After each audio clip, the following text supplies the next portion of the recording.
It is time right now for Consumer Confidential. KTLA's David Lazarus is here. He's joining us live. And I just asked him if he gets recognized, if people want to talk to you on the streets about Bitcoin. And you're like, I've got a crypto story for you. We talk, and what are you going to do? You're going to stop and talk because I love to engage with our viewers. It's great. I ask you questions all the time, David. And there's that too. So you've got a Stop him in crypto the story newsroom. for us. And let's talk crypto because this is a big deal. A crypto exchange called FTX was seen as one of the stalwarts of the crypto industry. Today, it filed for bankruptcy protection.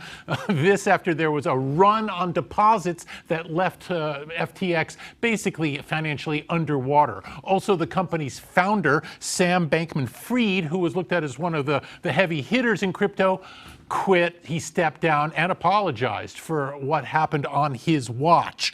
So this really underlines the fact that crypto, which for years now I've been saying is much more of a speculative gambling venture than it is an investment, is still very, very shaky and something to be watched for. Now, at one time, FTX was viewed as having a value of $32 billion, and it's possible that a bailout was going to come from another crypto company called Binance, but it took a look at the finances here and said no after it discovered nearly $8 billion in liabilities sitting there unresolved. And so now you've got FTX in serious trouble, and it's causing disarray throughout the entire crypto industry as people are trying to figure out, all right, is this just a blip or is this a sign of more trouble to come?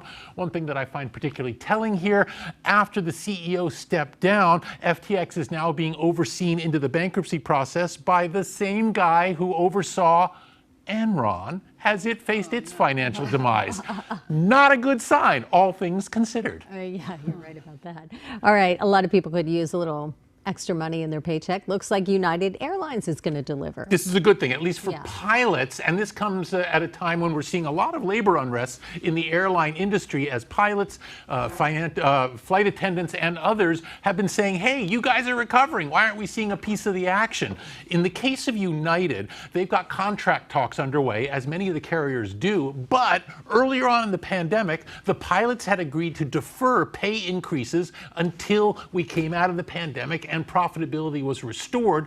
Well, just the other day, the pilots and their union rejected United's latest contract offer, and that was a big deal. So what has United done? They've responded by implementing a 5% pay increase for pilots months ahead of schedule. Under that earlier pandemic deal, they weren't expected to do this until May of 2023, but now United stepping up and saying, yeah, we get it, we hear you, we're going to give you this pay hike right now. The pilots union in turn saying thank you, but at the same time also saying a lot of work still needs to be done on the contract.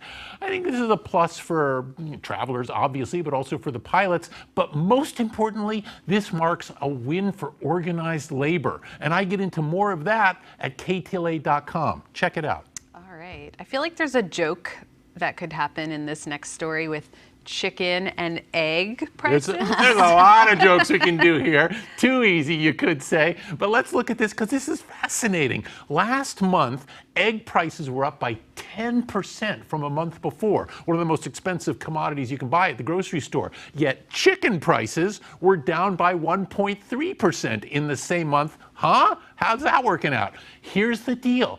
There is now a huge outbreak of what's known as bird flu in the chicken industry, and that is eviscerating so-called layers. Hens that are there to produce eggs. Many of these layers had to be put down because of bird flu. At the same time, so-called broilers, which are the chickens that are raised for consumption for their meat, they're raised differently and they weren't impacted by bird flu as much as the so-called layers, and there's the big difference here. So egg prices are soaring because there's just simply fewer hens producing eggs. Yet we're seeing chicken prices heading downwards because, well, there's still plenty of broilers on hand, and now you know. All right, Laz, have a great weekend. Oh, wait, but we'll see you first. I'll see you at 1 o'clock. Thank you very much.